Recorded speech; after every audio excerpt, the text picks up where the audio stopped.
ఆయా స్థలాల నుండి చేరి వచ్చిన పరిశుద్ధులు ప్రియులైన ప్రతి వారికి ప్రభువైన యేసుక్రీస్తు నామములో వందనాలు సమర్పిస్తున్నాం. యాకోబు సంతతి ఐగుప్తు దేశానికి వెళ్ళారు. ఐగుప్తు దేశానికి వెళ్ళినప్పుడు యోసేపు అక్కడ ఫరో దగ్గర ప్రధానమంత్రి అయి ఉన్నాడు. 430 సంవత్సరాలు అబ్రహాము యొక్క సంతానము. అబ్రహాము యొక్క కుమారుడు ఎవరు? ఇస్సాకు. ఇస్సాకు కుమారుడు యాకోబు. యాకోబుకు పుట్టినటువంటి 12 మంది కుమారులు. యాకోబుకు పుట్టిన 12 మంది కుమారులు ఇశ్రాయేలీలు అన్నారు. యాకోబు యొక్క పేరు మార్చి ఇశ్రాయేల్ అని పిలిచారు. ఈ ఇశ్రాయేలీలు ఎవరు అనంటే యాకోబు యొక్క కుమారులు. యాకోబు ఎవరంటే ఇస్సాకు కుమారుడు. ఇస్సాకు ఎవరంటే అబ్రహాం కుమారుడు. ఇంకా వెనక్కి వెళ్ళట్లేదు నేను. ఇంకా అక్కడి నుంచి వెనక్కి వెళ్తే ఆదాం దగ్గరికి వెళ్తాం. హెబ్రీలకు మూల పురుషుడని చెప్పినటువంటి ఆయన అబ్రహాం. ఈ అబ్రహాము సంతానము దేవుని పిల్లలని ఇశ్రాయేలీయులని పిలువబడ్డారు. ఈ హెబ్రీ జాతిలో పుట్టినటువంటి వాళ్ళందరూ ఎలా ఉంటుందంటే వాళ్ళ భావన, ఐగుప్తు దేశంలో నుంచి బానిసత్వంలో నుంచి మోషే వాళ్ళని విడిపించి కనాను దేశంలోకి వచ్చిన తర్వాత అక్కడి నుండి వాళ్ళ యొక్క విశ్వాసం ఎలాగుంటుందంటే, మేమే దేవుని ప్రజలం, ప్రపంచంలో ఉండేవారు ఎవరు దేవుని సంబంధులు కారు, వాగ్దానం మాకు ఇవ్వబడింది, నిబంధన మాకు ఇవ్వబడింది, ధర్మశాస్త్రం మాకు ఇవ్వబడింది, దేవుని ప్రజలు, ఇశ్రాయేల్ అంటే దేవుని ప్రజలు మేము అనే భావంలో పాత నిబంధన ఆచారాన్ని అనుసరిస్తూ బ్రతుకుతున్నటువంటి జనము హెబ్రీ జాతి, ఇశ్రాయేలీలు. ఇశ్రాయేలీలు అంటే హెబ్రీ జాతి, హెబ్రీ జాతి అంటే ఇశ్రాయేలీలు. కాబట్టి ఈ హెబ్రీ పత్రిక మనం అర్థం చేసుకోవాలంటే హెబ్రీ మూలాలు మనకు తెలియాల్సినటువంటి అవసరం ఉంది. యోసేపు హెబ్రీయుడు, మోషే హెబ్రీయుడు, అబ్రహాము హెబ్రీయుడు, ఇస్సాకు హెబ్రీయుడు, పౌలు దావీదు హెబ్రీడే. పాత నిబంధనలో ఉన్న భక్తులందరూ హెబ్రీలే, పౌలు హెబ్రీడే. కొత్త నిబంధనలోకి వచ్చిన తర్వాత పౌలు యొక్క బ్యాక్గ్రౌండ్ మాట్లాడుతూ పౌలు కూడా ఏం చెప్తున్నాడంటే, నేను కూడా హెబ్రీయుడినే, హెబ్రీ జాతిలో పుట్టాను నేను, అంటే వంశాన్ని బట్టి ఇశ్రాయేల్ జాతిలో పుట్టినటువంటి ఆయన అని చెప్పుకుంటున్నాడు. ఫిలిప్పీలకు రాసిన పత్రిక 3వ అధ్యాయము 5వ వచనం. ఫిలిప్పీలకు రాసిన పత్రిక 3వ అధ్యాయము 5వ వచనంలో పౌలు తన బ్యాక్గ్రౌండ్ గురించి వివరిస్తూ వివరాలు చెప్తా ఉన్నాడు. ఆ చెప్పేటువంటి సందర్భంలో ఆయన తను పరిచయం చేసుకున్నటువంటి విధానం, నేను హెబ్రీయుడను అన్నాడు. 4వ వచనం నుండి, కావలినంటే నేను శరీరమును ఆస్పదము చేసుకొని వచ్చును, మరి ఎవడైనను శరీరమును ఆస్పదము చేసుకొని తెలిసిన ఎడలా నేను మరి ఎక్కువగా చేసుకొని వచ్చును. 8వ దినమున సున్నతి పొంది తిని. సున్నతి పొందేటువంటి ఆచారము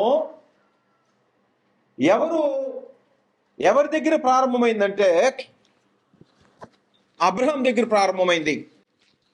అబ్రహాం దగ్గర ప్రారంభమైనటువంటి సున్నతి కంటిన్యూ అవుతూ హెబ్రీ జాతిలో నుండి ధర్మశాస్త్రంలోకి ప్రవేశించింది. ధర్మశాస్త్రం ప్రకారము పౌలు ఇశ్రాయేలీయుడు, హెబ్రీ జాతిలో పుట్టినటువంటి వాడు. ఇశ్రాయేలీయుడని ఎవరైనా చెప్పుకోవాలి అంటే పాత నిబంధన ప్రకారం పురుషుల్లో ప్రతివాడు సున్నతి పొందాలి. సున్నతి పొందకపోతే నిబంధన ప్రకారం ఇశ్రాయేలీయులు కారు, దేవుని ప్రజలే కారు. కాబట్టి క్రొత్త నిబంధన ప్రారంభమైన తర్వాత క్రొత్త నిబంధన సంఘాన్ని హింసించుతుండేటువంటి పౌలు ఈ ఫిలిప్పీలకు రాసే పత్రిక రాసేటప్పటికీ క్రైస్తవుడయ్యాడు. యూదా మతాన్ని వదిలిపెట్టాడు. క్రొత్త నిబంధన చట్టం కిందకు వచ్చాడు. పాత నిబంధన ఆచారాలను వదిలిపెట్టాడు. ఒకప్పుడు అందులో బ్రతికినటువంటి వాడు వాటన్నిటినీ వదిలిపెట్టి క్రొత్త నిబంధన కిందకు వచ్చినవాడు. నేడు ప్రపంచంలో ఉన్నటువంటి క్రైస్తవులని చెప్పుకునేవారు ఎలాంటి భావన ఉంటుందంటే, చిన్నప్పుడు లేకపోతే బైబిల్ వాళ్ళ ఇళ్లలో ఉండి మీటింగ్స్కి హాజరవుతూ ఏదో ఒక కార్యక్రమంలో పాల్పంపులు పొందేటువంటి వాళ్ళందరూ ప్రత్యేకంగా భారతదేశంలో ఉండేటువంటి వాళ్ళందరూ బాప్తిస్మం పొందినా పొందకపోయినా, కొత్త నిబంధన చట్టం తెలిసినా తెలియకపోయినా మేమందరం క్రైస్తవులు అని చెప్పుకునేటువంటి ఒక జాబితా ఉంది. జనం తల్లిదండ్రులు క్రైస్తవులైతే అంటే నామినల్గా క్రైస్తవులైనా అందులో పుట్టిన వాళ్ళు ఏం చెప్పుకుంటారంటే మేము పుట్టు క్రైస్తవులు అని చెప్పుకుంటారు.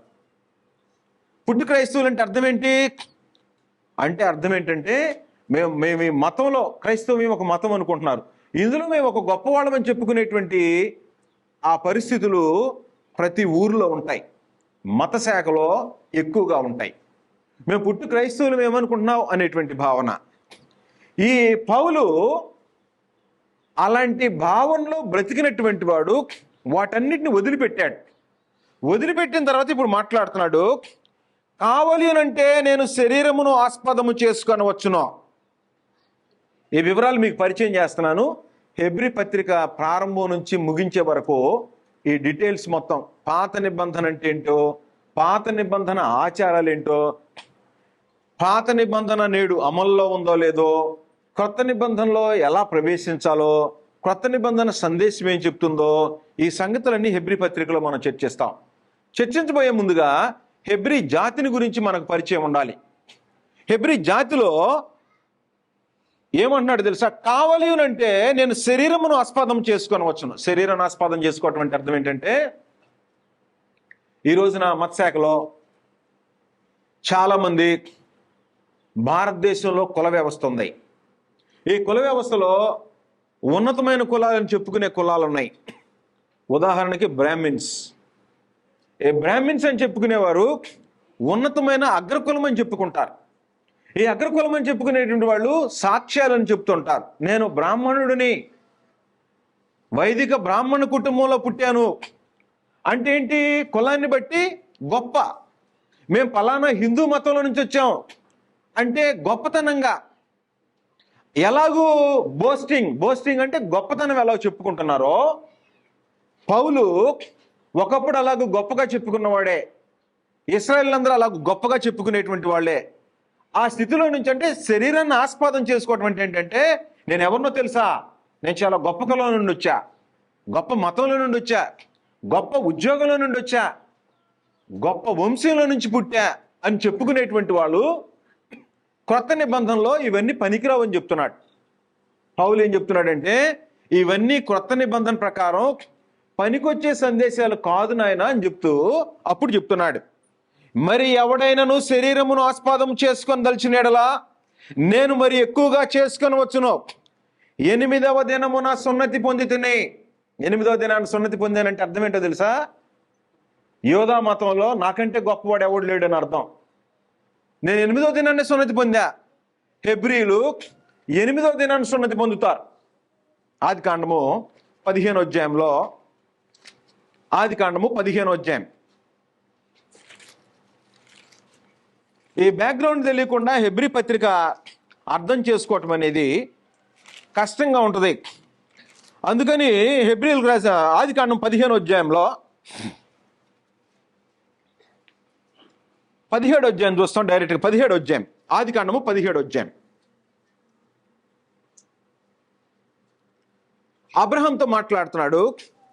పరిచయం చేసేసి నేను సర్వశక్తి గల దేవుడును అని చెప్పిన తర్వాత, నీవు అనేక జనాలకు తండ్రివి అవుతావు అని చెప్పి, నీ సంతతికి నాకు మధ్య ఒక నిబంధన ఉండాలి. 7వ వచనం, నేను నీకును నీ తరువాత నీ సంతానమునకును దేవుడునై ఉండునట్లు నాకును నీకును నీ తరువాత వారి తరములలో నీ సంతతికి నీ మధ్య నా నిబంధనను నిత్య నిబంధనగా స్థిరపరిచేదను.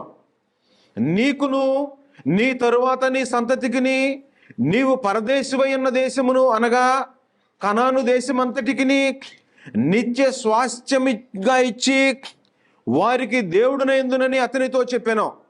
మరియు దేవుడు నీవు మాత్రమే గాక నీ తరువాత వారి తరములలో నీ సంతతియు నా నిబంధన గైకొనవలెనో.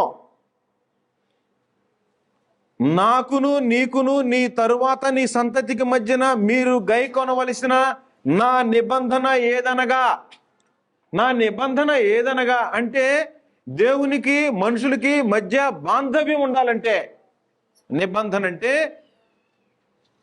ఉదాహరణకి వివాహం చేసుకున్న స్త్రీ పురుషుల మధ్య నిబంధన ఉంటుంది. ఎవరైతే వివాహం చేసుకుంటారో ఆ వివాహం చేసుకున్న స్త్రీ నా భర్త ఈయన అనుకుంటుంది. ఈమె నా భార్య. ప్రపంచంలో ఇంకెవరు అనుకోరు. ఈమె నా భార్యని ఇంకెవడు చెప్పడో. ఈయన నా భర్తని వారిరువురికి మాత్రమే ఆ బాంధవ్యం. ఎలా జరిగింది అది? వివాహం. ఈ వివాహం ఏం చేసిందంటే నిబంధన. ఈ నిబంధనలో ప్రవేశించేటట్టు చేస్తుంది. ఇప్పుడు దేవునితో భూమి మీద ఉండే ఒక వ్యక్తికి బాంధవ్యం కలగాలంటే, భార్యనే బాంధవ్యం, భర్తనే బాంధవ్యం కలగాలంటే వివాహము. ఈ వివాహం కాకుండా భార్య భర్తలని ఎవరు అంగీకరింపబడరు. అలాగే పరలోకమందున్న దేవునికి భూమి మీద ఉండేటువంటి ప్రజలకు ఎవరి మధ్యన బాంధవ్యం కలగాలంటే నిబంధనలో ప్రవేశించాలి. హెబ్రీలు దేవునితో నిబంధనలో ప్రవేశించాలంటే దేవుడు ఏం చెప్పాడు తెలుసా? నా నిబంధన ఏదనగా 10వ వచనం, నాకును నీకును నీ తరువాత నీ సంతతికి మధ్య మీరు గైకొనవలసిన నా నిబంధన ఏదనగా, మీలో ప్రతి మగవాడు సున్నతి పొందవలెను. మీరు మీ గోప్యాంగ చర్మమున సున్నతి పొందవలెను. అది నాకు నీకు మధ్యనున్న నిబంధనకు సూచనగా ఉండును. అంటే ఏ ఇంటిలో పురుషులందరూ సున్నతి పొందుతారో ఆ ఇంటితో దేవునికి బాంధవ్యం ఉంటుంది. వీరు నా జనం, నేను వారికి దేవుడిని. ఇది నిబంధన. సున్నతి పొందలేదనుకో, దేవునికి మనుషులకు మధ్య బాంధవ్యం ఉండదు. ఎంత ప్రార్థన చేసినా, ఎంత ధనం ఇచ్చినా, ఏ కార్యక్రమాలు చేసినా సున్నతి పొందకపోతే దేవునితో బాంధవ్యం లేదు. ఎవరికి? హెబ్రీ జాతికి. హెబ్రీ జాతికి అందులో మూల పురుషుడైన అబ్రహాముకు చెప్తున్నాడు, నీకు మాత్రమే కాదు, నాకును నీకును, నీకు నాకు బాంధవ్యం కలగాలంటే సున్నతి పొందాలి. నీ తరువాత నీ సంతతికి మధ్య మీరు గైకొనవలసిన నా నిబంధన ఏదనగా, మీలో ప్రతి మగవాడు సున్నతి పొందవలెను. మీరు మీ గోప్యాంగ చర్మమున సున్నతి పొందవలెను. అది నాకు నీకు, నాకు నీకు అంటే ఎవరెవరికి? దేవునికి అబ్రహాంకి, దేవునికి అబ్రహాం సంతతికి, దేవునికి ఇశ్రాయేలీయులకి సంబంధం ఉండాలంటే నిబంధనలో ప్రవేశించాలి. నిబంధనలో ప్రవేశించాలంటే హెబ్రీ జాతి ఇశ్రాయేల్ అనేవాళ్ళు నిబంధన ప్రకారము సున్నతి పొందాలి. ఎప్పుడు పొందాలి?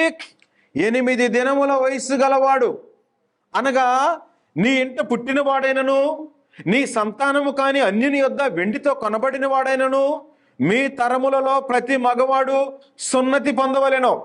నీ ఇంట పుట్టినవాడును నీ వెండితో కొనబడిన వాడును తప్పక సున్నతి పొందవలెను. అతడు నా నిబంధన, అప్పుడు నా నిబంధన మీ శరీరమందు నిత్య నిబంధనగా ఉండును. శరీరమందు నిత్య నిబంధన అంటే ఒక పురుషుడు నడుస్తున్నాడు అనుకోండి, దేవునికి అగోచరమైంది ఏది లేదు, కంటికి కనబడింది ఏం లేదు. పురుషుని యొక్క గోప్యాంగ చర్మంలో సున్నతి పొందితే ఇతను నా సంబంధి, దేవునికి అతనికి బాంధవ్యం ఉంటుంది. ఆ ఇంట్లో ఉన్న వాళ్ళందరూ నా సంబంధులు అని దేవుడు ఆ నిబంధన గుర్తుపెట్టుకుంటాడు. సున్నతి పొందని మగవాడు, అనగా ఎవని గోప్యాంగ చర్మమున సున్నతి చేయబడదో అట్టివాడు తన జనులలో నుండి కొట్టివేయబడును. వాడు నా నిబంధన మీరి ఉన్నాడని అబ్రహాముతో చెప్పెను. కాబట్టి హెబ్రీ జాతికి దేవునితో బాంధవ్యం కలగాలంటే ఏముండాలి? సున్నతి ఉండాలి. పురుషుని గోప్యాంగ చర్మంలో 8వ దినాన సున్నతి చేయాలి. ఈ సున్నతి చేసినటువంటి వారు మేము హెబ్రీ జాతి ఇదే విషయాన్ని ఇస్సాకు, అబ్రహాం కుమారుడికి ఇస్సాక్కి పుట్టినప్పుడు సున్నతి చేయించాడు, ఇష్మాయేలుకి సున్నతి చేయించాడు, యాకోబు ఇస్సాకు కుమారుడైన యాకోబుకు సున్నతి చేయించాడు, యాకోబు కుమారులు 12 మందికి సున్నతి చేయించారు. ఈ సంతతి విస్తరించిపోయింది. హెబ్రీ జాతి ఐగుప్తు దేశంలో 430 సంవత్సరాలు నివాసం చేశారు. 430 సంవత్సరాలు నివాసం చేసిన తర్వాత మోషే పుట్టాడు. ఆ సమయంలో మోషే పుట్టిన తర్వాత మోషే సున్నతి చేయబడ్డాడు. మోషే సున్నతి చేయబడినటువంటి ఇశ్రాయేలీయుల జాతికి నాయకుడిగా దేవుడు ఏర్పాటు చేశాడు. ఇశ్రాయేలీయులు అనేటువంటి 25 నుండి 30 లక్షల మంది జనాభా ఐగుప్తు దేశంలో ఉన్నారు. అబ్రహాము, శారా, ఆయన సంతతి 76 మంది, సుమారుగా 76 మంది జనము ఐగుప్తు దేశంలోనికి ప్రవేశించి ఐగుప్తు దేశంలో 430 సంవత్సరాలు అయిపోయేటప్పటికి 25 నుండి 30 లక్షల మంది కాల్బలం అయిపోయారు. 30 లక్షల మంది జనాభా అయ్యారు. 6,03,550 మంది యుద్ధ వీరులు అయ్యారు. ఐగుప్తు దేశాన్ని వణికించేంత జనం తయారైపోయారు. ఆ సమయంలో మోషే పుట్టాడు. ఈ మోషే సున్నతి పొందాడు. ఇశ్రాయేలీయుల్ని ఐగుప్తు దేశంలో నుండి కనాను దేశానికి నడిపించాడు. యోర్దాను దాటి కనాను దేశంలో ప్రవేశపెట్టాడు. కనాను దేశంలో ప్రవేశపెట్టిన ఈ లోపు ధర్మశాస్త్రాన్ని ఇచ్చాడు. నిర్గమకాండము 20వ అధ్యాయం మనం చదివితే, ద్వితీయోపదేశకాండం 5వ అధ్యాయం చదివితే అందులో ధర్మశాస్త్రం ఇచ్చాడు. ఈ ధర్మశాస్త్రంలో ఏం సంగతులు ఉన్నాయంటే 3 ముఖ్యమైన విషయాలు ఉంటాయి. నంబర్ 1 10 ఆజ్ఞలు, నంబర్ 2 విధులు, నంబర్ 3 కట్టడాలు. ఆజ్ఞలు, విధులు, కట్టడాలు. ఈ ధర్మశాస్త్రాన్ని ఆచరించాలి అని అంటే పురుషుడు తప్పకుండా సున్నతి పొందాలి. సున్నతి పొందిన కుటుంబమే ధర్మశాస్త్రాన్ని ఆచరించడానికి బద్దులై ఉంటారు. సున్నతి పొందని వాడు ధర్మశాస్త్రం ప్రకారం ఆచరణ చేయటానికి వీలు లేదు.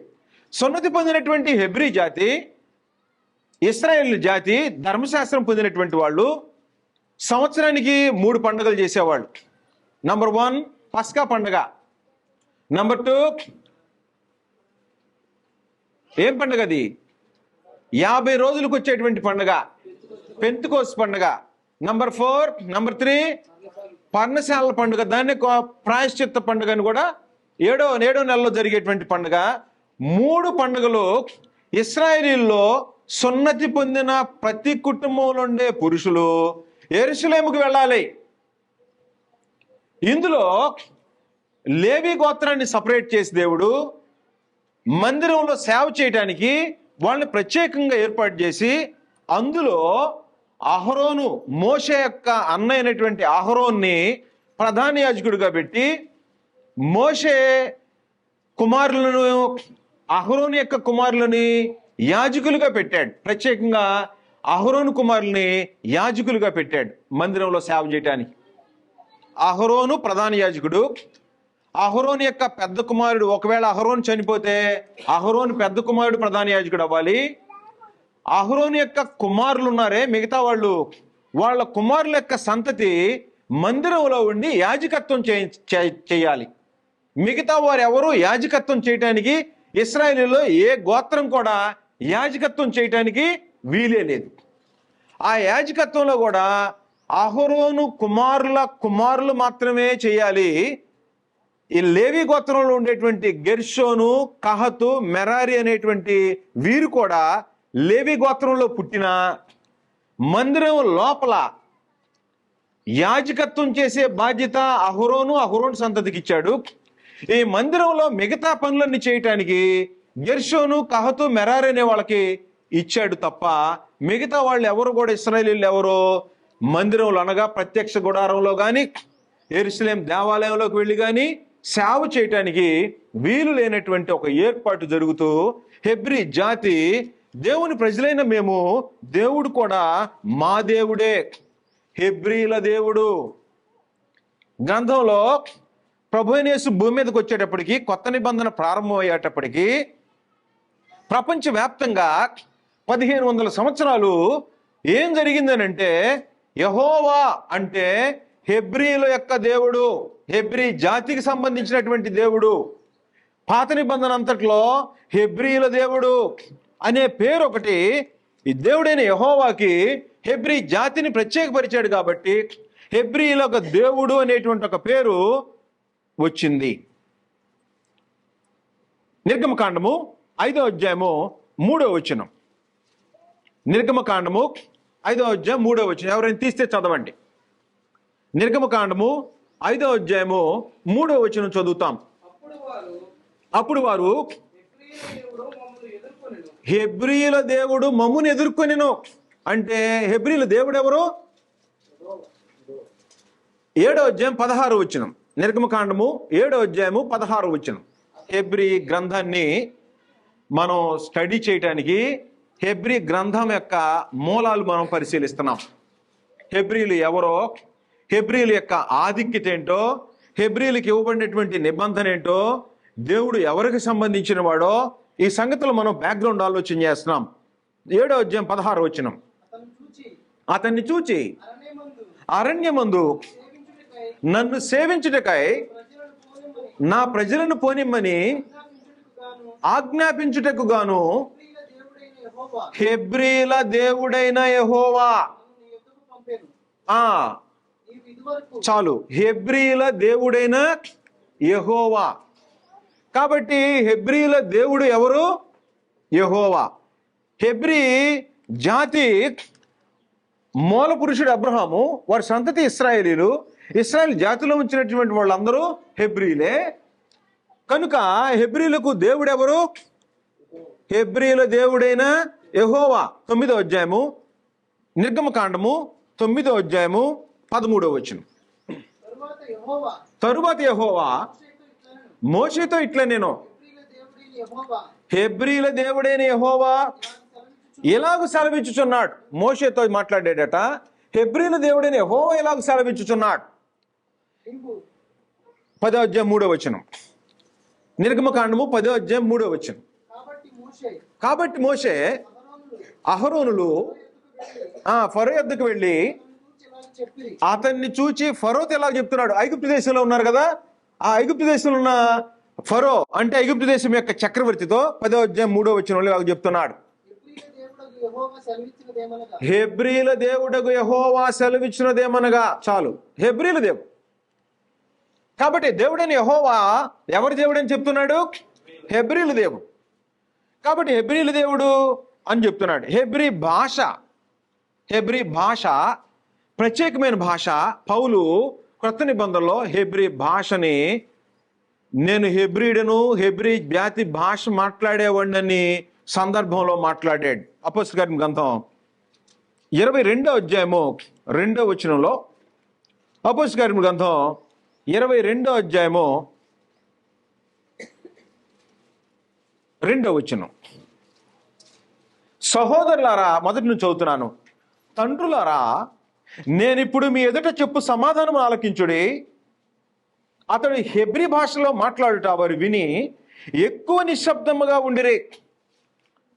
సహోదరులారా, తండ్రులారా, నేనిప్పుడు మీ ఎదుట చెప్పు సమాధానం ఆలకించుడి అని ఏ భాషలో మాట్లాడాడు? హెబ్రీ భాషలో మాట్లాడాడు. అంటే హెబ్రీ భాష మాట్లాడగానే అక్కడ పౌలు హెబ్రీ జాతిలో పుట్టినటువంటి వాడు, పరిసయ్యుల సంతతిలో పుట్టినటువంటి వాడు. అక్కడ ఉండేటువంటి జనం పౌలుని క్రీస్తుని ప్రకటిస్తున్నాడని, క్రొత్త నిబంధన ప్రకారం జీవిస్తున్నాడని తీసుకెళ్లి జైల్లో వేశారు, విచారణకు పిలిచారు. ఆ విచారణ పిలిచిన సందర్భంలో పౌలు అక్కడ హెబ్రీ జాతి ఉందని గ్రహించి హెబ్రీ భాషలో మాట్లాడాడు. మామూలుగా అయితే క్రొత్త నిబంధనలో ప్రభువైన యేసు వచ్చినప్పుడు కామన్ గ్రీక్, సాధారణంగా ఉండే గ్రీక్ కానీ అరామీ భాష కానీ మాట్లాడేవారు. పౌలు ఉన్న సమయంలో కొత్త నిబంధనలో ఈయన హెబ్రీ మూలాలు కలిగిన వాడు కాబట్టి హెబ్రీ భాష వచ్చు. కాబట్టి ఈ రోజున మనకు చూడండి, ఇండియాలో తెలుగు ప్రజల మధ్య జీవిస్తున్నా కూడా ఉర్దూ భాష మాట్లాడే వాళ్ళు ఉంటారు, మదర్ టంగ్. ఎందుకంటే వాళ్ళ భాష అది. తెలుగు ప్రజల మధ్య ఉంటే తెలుగు వస్తుంది. ఒకవేళ తెలుగు వచ్చిన వాళ్ళు కూడా ఉర్దూ ప్రజల మధ్య ఉంటే ఉర్దూ వచ్చింది. ఇంగ్లీష్ వాళ్ళ మధ్య ఉంటే ఇంగ్లీష్ భాష వచ్చింది. మదర్ టంగ్ ఒకటి ఉంటుంది, అంటే తల్లి భాష. తల్లి భాష హెబ్రీ భాష. ఎవరికి? పౌలుకి. హెబ్రీ భాషలో మాట్లాడాడు.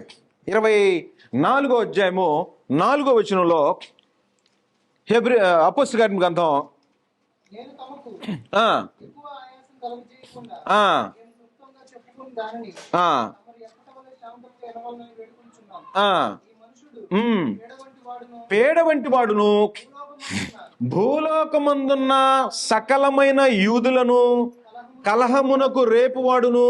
నజరీయులకు మతభేదమును నాయకుడినై ఆ, ఉన్నట్లు మేము రైట్. కాబట్టి ఇప్పుడు యూదులు హెబ్రీ భాష మాట్లాడతారు.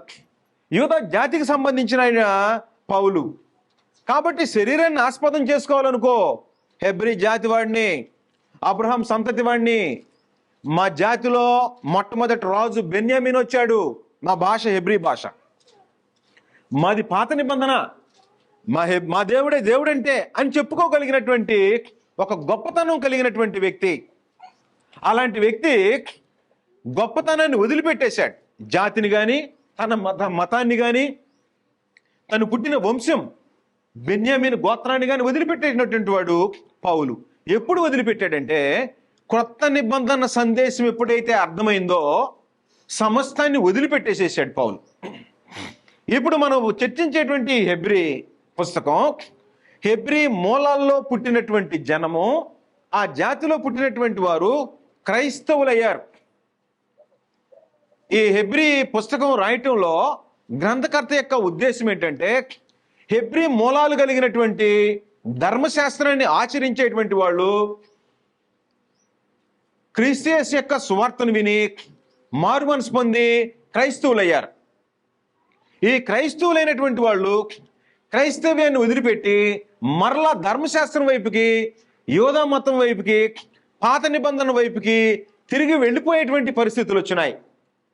ఆ వెళ్ళిపోయేటువంటి పరిస్థితులు వచ్చినప్పుడు హెబ్రీలను హెచ్చరిస్తూ హెబ్రీ జాతి ధర్మశాస్త్రానికి సంబంధించిందైనా ఈ హెబ్రీలు పాత నిబంధన కింద ఉన్నారు, ఆ హెబ్రీ జాతి తిరిగి కొత్త నిబంధన ప్రకారం జీవితాన్ని కొనసాగించాలని వాళ్ళని హెచ్చరిస్తూ హెబ్రీ మూలాల్లో ఉండి క్రైస్తవులైనటువంటి వారికి రాయబడినటువంటి పత్రిక హెబ్రీ పత్రిక.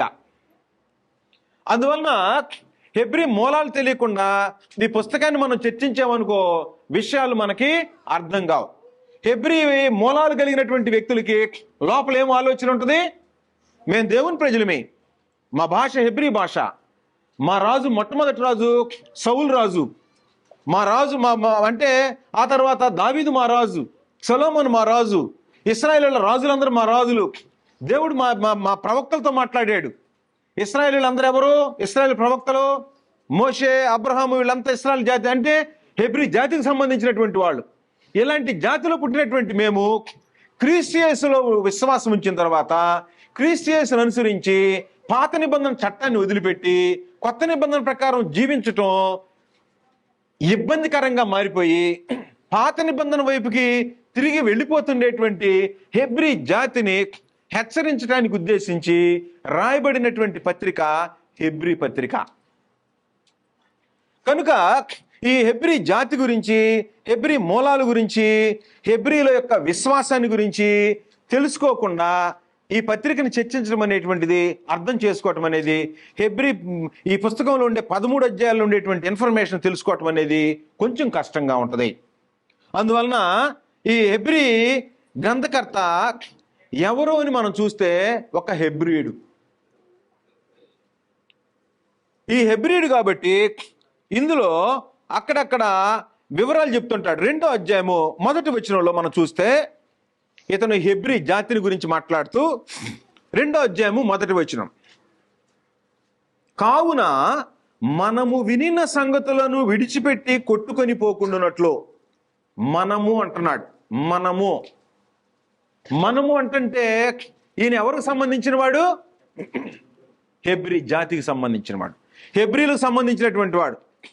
ఎక్కడైనా చూడండి, భారతదేశంలో ఏ కులాలు మతాలు ఉన్నాయి. ఒకే కులానికి సంబంధించిన వాళ్ళకి ఏమంటారు? మనం అంటాడు. ఒకే మతానికి సంబంధించిన వాడు ఏమంటాడు? మనం అంటుంటాడు. అంతే కదా? అలాగే ఇప్పుడు హెబ్రీ ఈ పుస్తకం రాసేటువంటి రచయిత ఏమంటున్నాడు? మనము అంటే ఎవరికి సంబంధించిన ఆయన? హెబ్రీ మూలాలు కలిగినటువంటి ఆయన. ఈ హెబ్రీ మూలాలు కలిగినటువంటి ఆయన దీన్ని రాశాడు. పౌలు ఈ పుస్తకాన్ని రాయలేదు. పౌలు ఈ పుస్తకాన్ని రాయలేదని ఎలాగ చెప్తాం? హెడ్డింగ్ ఉంది కదా, అపోస్తలుడైన పౌలు హెబ్రీలకు రాసిన పత్రిక అనే హెడ్డింగ్ ఉంది కదా. హెడ్డింగ్ ఉన్నంత మాత్రం అది హెడ్డింగ్ కరెక్ట్ కాదు. ఎలా కరెక్ట్ కాదో మీకు వివరాలు చెప్తాను నేను. పౌలు మారు మనసు పొందినప్పుడు, పౌలు విశ్వాసంలోకి వచ్చినప్పుడు పౌలుకి ఎవరు బోధించారు? క్రొత్త నిబంధన చట్టం, పాత నిబంధన చట్టం గమలీయేలు పాదాల దగ్గర ధర్మశాస్త్రాన్ని నేర్చుకున్నాడు పౌలు. ఎవరి దగ్గర నేర్చుకున్నాడు కొత్త నిబంధన చట్టం? ప్రభు అయిన యేసు తెలియజేశాడు. ఆ తెలియజేసిన తర్వాత అపోస్తలుల దగ్గర ఎవరి దగ్గర కూడా నేను నేర్చుకోలేదని చెప్పాడు పౌలు. అపోస్తలుల దగ్గర ఎవరి దగ్గర నేర్చుకోలేదు. కాబట్టి ఇప్పుడు పౌలు కానీ రచన చేసి ఉంటే సంగతులు విన్నాడని చెప్తాడా? ప్రభు అయిన అపోస్తలుల దగ్గర విన్నాడా? ఇంకెవరి దగ్గరైనా విన్నాడా? అపోస్తలుల దగ్గర వినలా. ఎవరి దగ్గర విన్నాడు? ప్రభు అయిన యేసు దర్శనంలో కనబడితే సంగతులు విన్నాడు. ఇప్పుడు మాట్లాడుతున్నాం చూడండి. మనము వినిన సంగతులను విడిచిపెట్టి కొట్టుకొని పోకుండానట్లు వాటి యందు మరి విశేష జాగ్రత్త కలిగి ఉండవలెను. ఎందుకనగా దేవదూతల ద్వారా పలుకబడిన వాక్యము స్థిరపరచబడినందున ప్రతి అతిక్రమమును అవిధేయతయు న్యాయమైన ప్రతిఫలము పొంది ఉండగా ఇంత గొప్ప రక్షణను మనము నిర్లక్ష్యము చేసిన ఎడలా ఎలాగు తప్పించుకుందుము?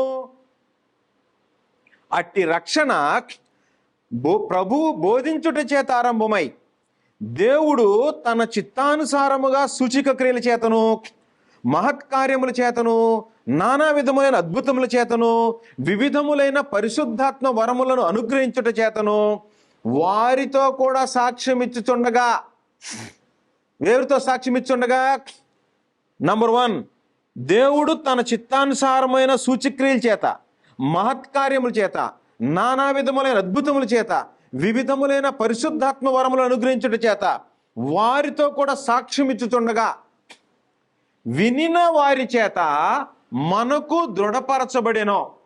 వినిన వారి చేత మనకు దృఢపరచబడింది అంటే అద్భుతాలు చేసిన వాళ్ళు, మహత్కార్యాలు చేసిన వాడు, సూచక్రియలు చేసినటువంటి వాడు, పరిశుద్ధాత్మ వరములు పొందినటువంటి వాళ్ళు, వాళ్ళతో కూడా సాక్ష్యం ఇస్తుంటే అంటే ఎవరైతే పరిశుద్ధాత్మ వలన నానా విధమైన సూచక్రియలు చేశారో, అద్భుతాలు మహత్కార్యాలు చేశారో అవి చూసినటువంటి వాళ్ళు చెబితే విని ఈయన తెలుసుకున్నాడట. దేవుడు తన చిత్తానుసారముగా సూచక క్రియల చేత మహత్కార్యాల చేత వివిధమైన అద్భుతాల చేత పరిశుద్ధాత్మ వరాలను అనుగ్రహించడం చేత వారితో కూడా సాక్ష్యం ఇచ్చుండగా వినిన వారి చేత మనకు దృఢపరచబడింది. అంటే అద్భుతాలు జరిగినాయి, పరిశుద్ధాత్మ వరాలు వచ్చినాయి అనే విషయాన్ని ఎవరో ఒకళ్ళు ఇంకొక వ్యక్తికి చెప్తే వాళ్ళు వచ్చి ఇతనికి చెప్పారట. అంటే అద్భుతాలు మహత్కార్యాలు సూచక్రియలు చేసింది ఒకళ్ళు, అది చూసింది ఒకళ్ళు, దాన్ని తీసుకొచ్చి రిపోర్ట్ చేస్తే ఆ రిపోర్ట్ తర్వాత విన్నటువంటి వ్యక్తి ఇతను హెబ్రీ గ్రంథకర్త. వినిన వారి చేత మనకు దృఢపరచబడెను అన్నాడు. ఇప్పుడు పౌలు అయి ఉంటే, పౌలు కానీ ఈ పత్రిక రాసి ఉంటే పరిశుద్ధాత్మ వరాలు అనుగ్రహించే కెపాసిటీ పౌలు కలిగిన వాడా కాదా? పరిశుద్ధాత్మ వరాలు ఇచ్చే కెపాసిటీ కలిగిన వాడా కాదా? కలిగిన వాడే. ఎందుకంటే 1 కొరింథీయులకు రాసిన పత్రిక 12వ అధ్యాయం, 1 కొరింథీయులకు రాసిన పత్రిక 12వ అధ్యాయంలో కృపావరాల గురించి రాయబడింది. ఈ కృపావరాల గురించి పౌలు మాట్లాడుతున్నాడు అక్కడ. 12వ అధ్యాయము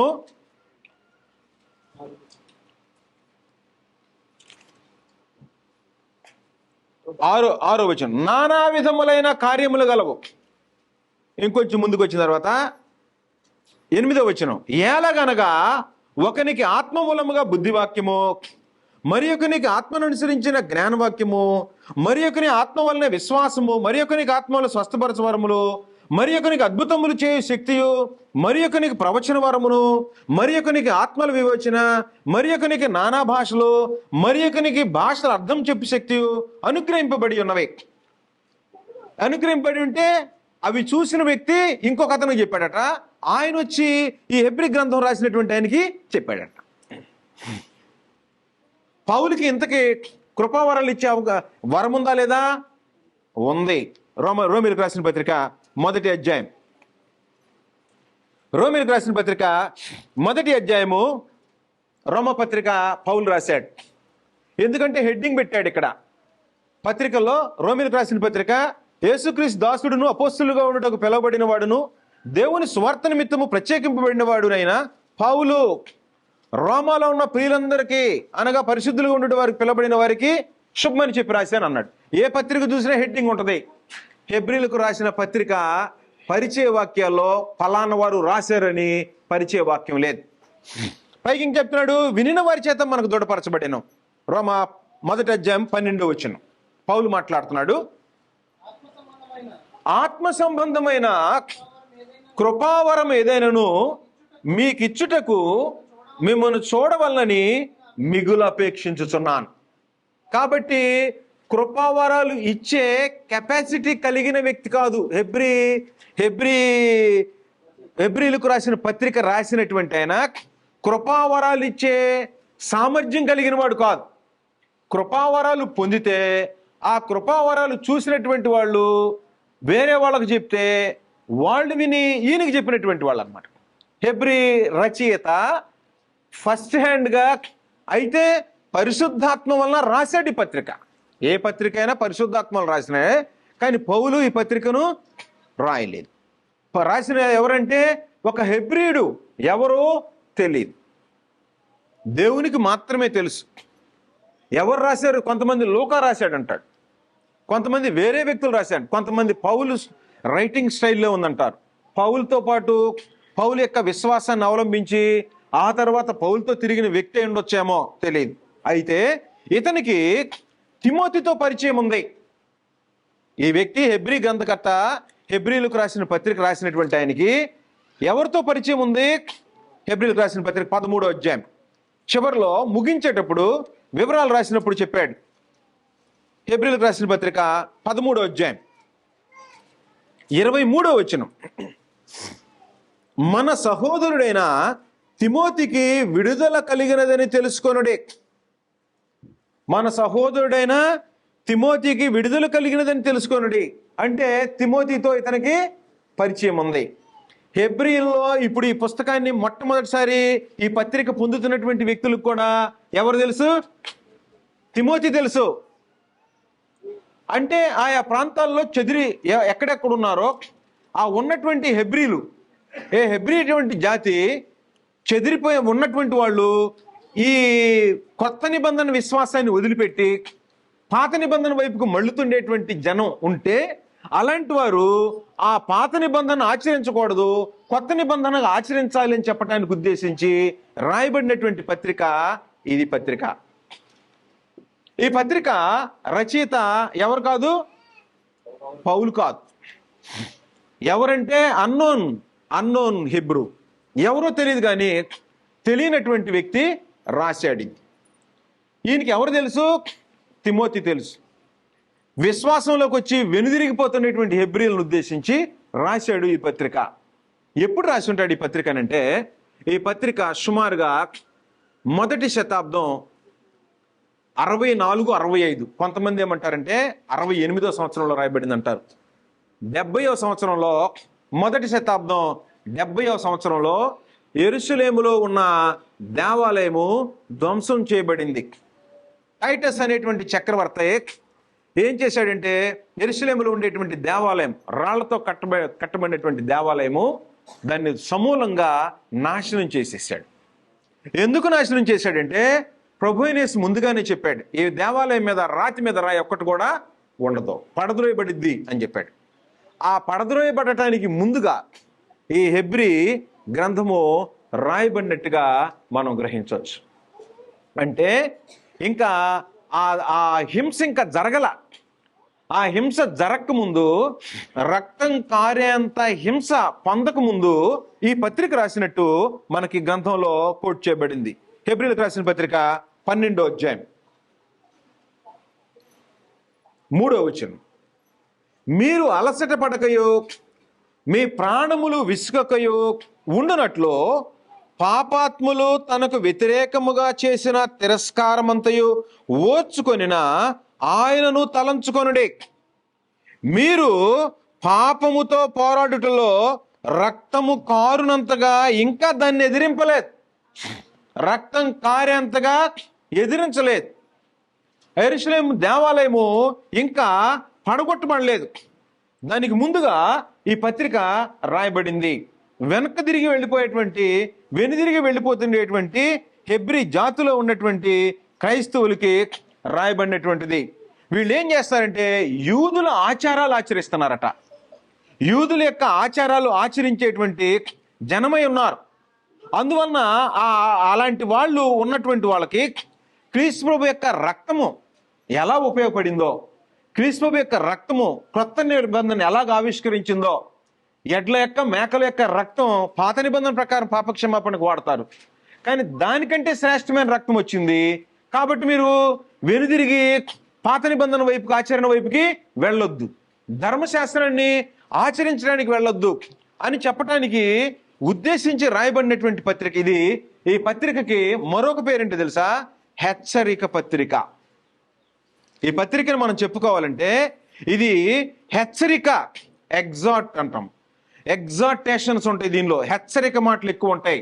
13వ అధ్యాయము 22వ వచనం, హెబ్రీలకు రాసిన పత్రిక 13వ అధ్యాయము 22వ వచనం, సహోదరులారా మీకు సంక్షేపముగా రాసి ఉన్నాను గనుక ఈ హెచ్చరిక మాటను సహించుడని మిమ్మల్ని వేడుకొనుచున్నాను.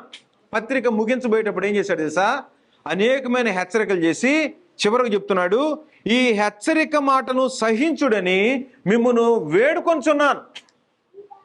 కాబట్టి హెచ్చరిక మాటని సహించాలని హెబ్రీల్ని వేడుకుంటున్నాడట. ఎందుకని?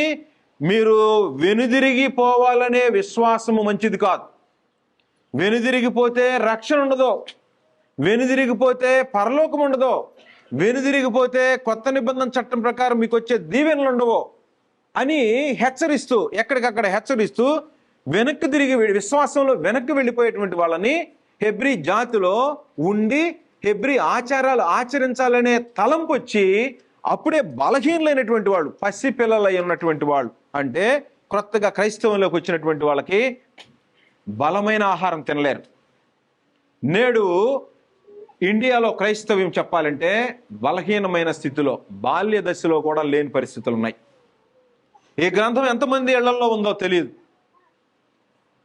క్రైస్తవులను చెప్పుకునే ఇళ్లలో కనీసం 3, 4, 5, 6, 10 బైబిళ్ళు ఉంటాయి కదా. ఇందులో ఈ బైబిల్ని కూలంకషంగా చదివి ఇందులో ఉన్న సందేశాన్ని నేర్చుకోవాలనుకునేటువంటి క్రైస్తవులను చెప్పుకునే కుటుంబాలు ఎంతవరకు ఉంటాయి? ఈ సారాంశాన్ని గ్రహించి క్రైస్తవ జీవితాన్ని కొనసాగించే కుటుంబాలు ఎన్ని ఉంటాయి? కేవలం బైబిల్ తీసుకొని వెళ్ళినంత మాత్రాన వచ్చే మేలు లేదు. ఇందులో ఏం సారాంశం ఉందో జాగ్రత్తగా వినేటువంటి వాళ్ళు ఎంతమంది ఉంటారు? దీన్ని గ్రహించేటువంటి జనం ఎంతమంది ఉంటారు? బాప్తిస్మం సరిగా పొందిన ఆత్మ సంబంధంగా ఎదిగే రూపంలో ఉండేవాళ్ళు ఎంతమంది ఉంటారు?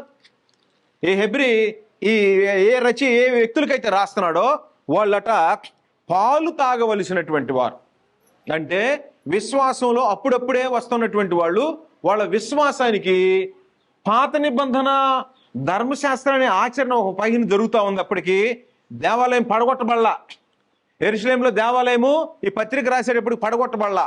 ఒక ప్రక్కన ఏం జరుగుతుందంటే ప్యారలల్గా 2 విషయాలు జరుగుతున్నాయి. ఏమి 2 విషయాలు జరుగుతున్నాయి అంటే, ఒకవైపున ధర్మశాస్త్రం యొక్క ఆచరణ జరుగుతుంది, మరొక వైపు క్రొత్త నిబంధన ఆచరణ జరుగుతుంది. కొత్త నిబంధన ఆచరణ జరుగుతూ పాత నిబంధన ఆచరణ జరుగుతూ ఉండేటువంటి సమయంలో వీరు కొత్త నిబంధన విశ్వాసంలోకి వచ్చినా కూడా పాత నిబంధన ఆచరించాలనేటువంటి ఆలోచన కలిగి విశ్వాసంలో బలహీనులైపోయి పాత నిబంధన వైపుకి ఆకర్షింపబడేటువంటి పరిస్థితులు ఉన్నాయి. కనుక వీళ్ళు ఎక్కడున్నారంటే ఈ హెబ్రీ పత్రిక రాయబడే సమయానికి ఎక్కడున్నారంటే ఒకవైపు యెరూషలేములో ఏముందంటే సొలొమోను పాత నిబంధన ప్రకారం ఆరాధన జరిగించేటువంటి దేవాలయం ఉంది. దేవాలయం యెరూషలేములో దేవాలయం ఉంది. యెరూషలేములో దేవాలయం ఉంటే ఏం జరుగుతుంటాయి అంటే అక్కడ బలులు జరుగుతుంటాయి. ప్రధాన యాజకుడు ఉంటాడు. సున్నతి పొందిన వాళ్ళు ఆ కార్యక్రమంలోకి వెళ్తుంటారు. పండుగలు జరుగుతుంటాయి. పాత నిబంధన ఆచరణ మొత్తం పాపం చేసిన వాళ్ళు బలులు అర్పిస్తుంటారు. దేవాలయం ఉంటుంది, దేవాలయంలో తెర ఉంటుంది. ఈ కార్యక్రమాలన్నీ ఒక పక్కన ఇటువైపు జరుగుతున్నాయి. రెండో వైపు ఏం జరుగుతుందంటే క్రొత్త నిబంధన అంటే ఇదేమో పాత నిబంధన ఆచరణ జరుగుతుంది, క్రొత్త నిబంధన ప్రారంభమైంది. అంటే సుమారుగా ఈ పత్రిక రాయబడే సమయానికి 35 సంవత్సరాలు సుమారుగా అవ్వచ్చు. క్రొత్త నిబంధన చట్టము ప్రారంభమయ్యి క్రొత్త నిబంధన ఆచరణ ప్రారంభమయ్యి 35 సంవత్సరాలు మాత్రమే అయింది. ఇప్పుడు ఈ హెబ్రీలు ఎన్ని సంవత్సరాలు అయిందో వాళ్ళు విశ్వాసంలోకి వచ్చి తెలియదు. అప్పుడే వచ్చినటువంటి పసిపిల్లలుగా ఉన్నటువంటి వాళ్ళు విశ్వాసంలో, ఆ విశ్వాసంలో ఉండేటువంటి వాళ్ళు ఇటుపక్క ఇది జరుగుతుంటే కొత్త నిబంధన ఆచరణ జరుగుతుంటే పాత నిబంధన వైపుకు ఆకర్షింపబడి కొత్త నిబంధన చట్టాన్ని పరిపూర్ణంగా ఎరగనటువంటి వాళ్ళే ఉన్నారు. అంటే దాన్ని ఆచరణకి సంపూర్తిగా అందులో లేనటువంటి వాళ్ళే ఉన్నారట. 5వ అధ్యాయం హెబ్రీయులకు రాసిన పత్రిక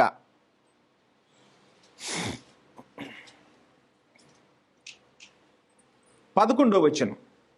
ఇందును గురించి మేము చెప్పవలసిన సంగతులు అనేకములున్నవి కానీ మీరు వినుటకు మందులైనందున వాటిని విశదపరచుట కష్టము. ఇప్పుడు ఇక్కడ కూర్చున్న చిన్నపిల్లలు కానీ బైబిల్ మీద అవగాహన కానీ లేదు శ్రద్ధగా కానీ వినకపోతే నేను చెప్పే ఇప్పుడు ఈ హెబ్రీ పత్రిక మీకు అర్థం కాదు. వీళ్ళకు కూడాట కొత్త నిబంధన చట్టం అర్థం కావట్లేదు. ఎందుకని? మందులైనందున, వినుటకు మందులైనందున. వినేటప్పుడు జాగ్రత్తగా వినాలి.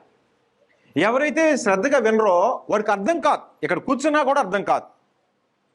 కాలమును బట్టి చూచితే మీరు బోధకులుగా ఉండవలసిన వారే ఉండగా వీళ్ళలోనట కొంతమంది ఎలాగ ఉండాలి? బోధించే స్థాయిలోకి రావలసినటువంటి వాళ్ళు ఉండగా దేవోక్తులలో మొదటి మూలపాఠములను ఒకడు మీకు మరలా బోధింపవలసి వచ్చాను. మీకంటే ఎవరికి? హెబ్రీయులకి, ఆ క్రైస్తవ్యంలోకి వచ్చినటువంటి హెబ్రీ జాతికి. మీరు పాలు త్రాగవలసిన వారే గాని బలమైన ఆహారము తినగలవారు కారు. మరియు పాలు తాగు ప్రతివాడు శిశువే గనుక నీతివాక్య విషయములో అనుభవం లేనివాడే ఉన్నాడు. వయసు వచ్చిన వారు అభ్యాసము చేత మేలు కీడులను వివేచించుటకు సాధకము చేయబడిన జ్ఞానేంద్రియములు కలవగలున్నారు గనుక బలమైన ఆహారం వారికే తగును. కాబట్టి వీళ్ళు ఎలాగున్నారట? పాలు తాగవలసిన వాళ్ళు. వాస్తవంగా ఏ వయసులో ఉన్నవాళ్ళు ఉన్నారు? కొత్త నిబంధన చట్టం బాగా తెలుసుకొని అందులో అభ్యాసం చేసి కొత్త నిబంధన చట్టం ప్రకారం జీవించాల్సినటువంటి వాళ్ళు ఇప్పుడు పాలు తాగే స్థితిలో ఉన్నారట. ఈ రోజున క్రైస్తవులని చెప్పుకునేటువంటి వాళ్ళు ఏ స్థాయిలో ఉన్నారు? ఈ గ్రంథం తల కింద పెట్టుకొని నిద్రపోవటం, లేదంటే దీనిలో నచ్చిన ఒక వాక్యం తీసుకొని చదువుకోవటం, రోగం వచ్చినప్పుడు ప్రార్థన చేయించుకోవటం, బాధ వచ్చినప్పుడు చర్చకు మేము దేవుని దగ్గరికి వస్తామంటాం, ఉద్యోగాలు కావాలని కోరుకోవటం, ఫలాంది కావాలని కోరుకునేటువంటి వాళ్ళే కానీ కొత్త నిబంధన ప్రకారము క్రైస్తవ్యంలో ఎలా జీవించాలని రూట్స్ కంప్లీట్గా వచ్చినటువంటి వాళ్ళు ఎంతమంది ఉన్నారు? కొత్త నిబంధన ఆచరణ జీవితాల్లో ప్రదర్శించే జనం ఎంతమంది ఉన్నారు? హెబ్రీల్లో పాలు తాగాల్సినటువంటి వాళ్ళు పరిస్థితిలో ఉన్నట్టు బలమైన ఆహారం తినగలిగిన వాళ్ళు, బోధకులై ఉండవలసినటువంటి వాళ్ళు ఉండగా ఇప్పుడు పాలు తాగుతూనే ఉన్నారంట. పిల్లల్లాగా, పసిపిల్లల్లాగా ఉన్నారు. అంటే క్రైస్తవ్యంలో బాప్తిస్మం పొందిన దగ్గర నుంచి క్రీస్తు సారూప్యం ఎదిగేటట్టుగా లోకం నుండి వేరై, లోకం యొక్క ఆశలు వేరైపోయి ఆత్మ సంబంధంగా పరలోక పౌరులాగా బ్రతకాలి అనేటువంటిది 11 అధ్యాయంలో మనకు వివరాలు వస్తాయి. పరలోక పౌరులు ఎలాగ బ్రతుకుతారో, లోక సంబంధులు ఎలాగ బ్రతుకుతారో కంపారిటివ్గా వివరాలు చెప్పబడ్డాయి. కాబట్టి ఈ పత్రిక ఎవరికి రాయబడింది? అల్పమైన విశ్వాసం అంటే ఎంతకాలం నుంచి వస్తున్నా, ఎన్నో సంవత్సరాల నుంచి వస్తున్నా క్రైస్తవ్యంలో మూలాలు ఎరగకుండా, జీవితాలు అలా ఉండకుండా, కీడు ఏది మేలో ఏది కీడో, క్రైస్తవ్యంలో ఏది మేలో ఏది కీడో తెలుసుకోకుండా క్రైస్తవ్యంలో కొనసాగేటువంటి హెబ్రీ జాతి ఉన్నారు. నేడు కూడా ఈ పత్రిక కేవలం హెబ్రీ జాతికి మాత్రమే కాదు, వాళ్ళని ప్రైమరీగా, ప్రాథమికంగా వాళ్ళని హెచ్చరించడానికి ఉద్దేశించబడింది. ప్రపంచంలో నలుమూలలా ఎక్కడున్నా సరే ప్రపంచంలో ఉన్న ప్రతి క్రైస్తవుడికి కూడా హెబ్రీ పత్రిక అన్వయించింది, అన్వయించుకోవాలి. నేడు మనకు కూడా, ఇప్పటి వరకు మీకు హెబ్రీ జాతిని పరిచయం చేశా. మీరు ఒకవేళ ఏమనుకొని ఉంటారంటే హెబ్రీలకు సంబంధించింది అనుకుంటారేమో. హెబ్రీలు ఆ కాలంలో హెబ్రీ జాతి వాళ్ళు ఎలాగ వెనక్కి వెళ్తున్నారో వారి కోసం ప్రాథమికంగా రాయబడింది. ఇది మనకు కూడా ఒకవేళ అలాంటి ఆచారాలు ఆచరించే వాళ్ళు ఎవరైనా ఉంటే అలాంటి వారికి కూడా ఈ పత్రిక అప్లై అయింది. అందువలన హెబ్రీలకు రాసినటువంటి పత్రిక మొట్టమొదటిగా హెబ్రీ జాతిలో క్రైస్తవులైనటువంటి వాళ్ళు, ధర్మశాస్త్రాన్ని ఆచరిస్తూ దాన్ని వదిలిపెట్టి వచ్చినటువంటి వాళ్ళు, తిరిగి విశ్వాసాన్ని వదులుకొని వెనక్కి తిరిగి ధర్మశాస్త్రం వైపుకి ఆకర్షింపబడుతూ వెళుతుండేటువంటి వాళ్ళ కోసం రాయబడింది. మనకు కూడా ఒకవేళ అలాంటి విశ్వాసంలో ఎవరైనా ఉంటే, ఇప్పుడు అలాంటి విశ్వాసం ఒక ఎగ్జాంపుల్ చెప్తాను మీకు. ఏంటి అలాంటి విశ్వాసం అంటే, యెరూషలేము వెళితే దీవెనంట, యెరూషలేములో యోర్దాను నదిలో మునిగితే, యోర్దాను నదిలో బాప్టిజం పొందితే పరలోకం పోతారంట అనేది ఒక అపోహ.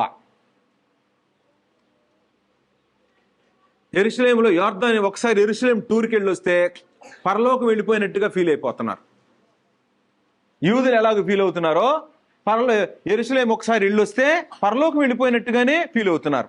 ఆ సంగతిలో ఇందులో ఏది శ్రేష్టమైందో హెబ్రీ గ్రంథకర్త వివరాలు చెప్పాడు.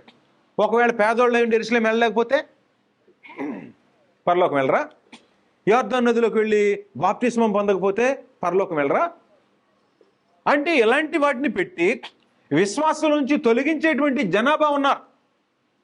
అందువలన ఈ పత్రిక, హెబ్రీ పత్రిక పాత నిబంధన మూలాల్లో నుండి క్రొత్త నిబంధన ఏం చెప్తుందో వివరాలు రెండింటినీ తేటతెల్లంగా వేరు చేసేటువంటి పత్రిక హెబ్రీ పత్రిక.